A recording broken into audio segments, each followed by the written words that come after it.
The administration is trumpeting the fact that airstrikes have killed multiple figures within ISIS leadership over the past few weeks. It comes as the American public is looking for reassurance that the White House is effectively fighting the terror group. Correspondent Kevin Corke reports from Honolulu as the administration raised a few eyebrows for announcing a win in Syria. The U.S. State Department proclaimed as one of its wins in 2015, quote, bringing peace and security to war-torn Syria. Something spokesman Mark Toner tried to explain. You know, the operative word there is bringing, not brought. So we're bringing peace and security to Syria. I think that is a truthful claim. It's in Syria where a UN-brokered deal to evacuate more than 2,000 Islamic State fighters and their families has been suspended after just a few hundred were granted safe passage.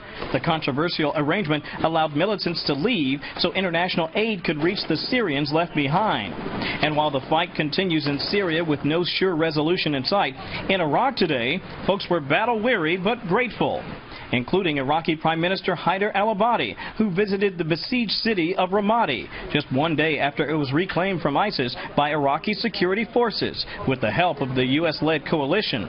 Much of the success in the Anbar provincial capital due to increased airstrikes, so said Pentagon officials who credited the campaign with helping to make important headway in the fight against ISIS, including the recent elimination of some terrorists with links to the deadly attacks in France. Over the past month, we've killed 10 ISIL leadership figures with targeted airstrikes, including several external attack planners, some of whom are linked to the Paris attacks. Others had designs on further attacking the West. While far from a singular solution, Pentagon officials do believe the airstrikes were about 80% of the reason the Iraqis were able to retake the strategic government center. In fact, since July, the U.S.-led coalition has conducted more than 630 strikes in Ramadi, including 150 in the past month alone. But experts say air campaigns by themselves won't be nearly enough to hang on to a few tactical gains. The force to hold it is considerably larger, and you're constantly tying down more and more forces to hold on to reclaim territory. And that becomes the Achilles heel here in Iraq.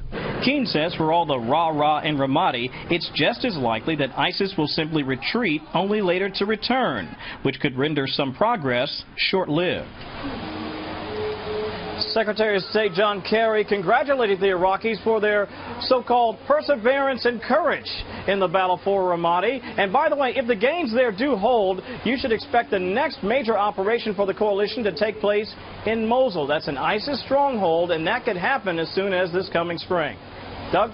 Kevin Corke from Honolulu tonight. Thank you, Kevin.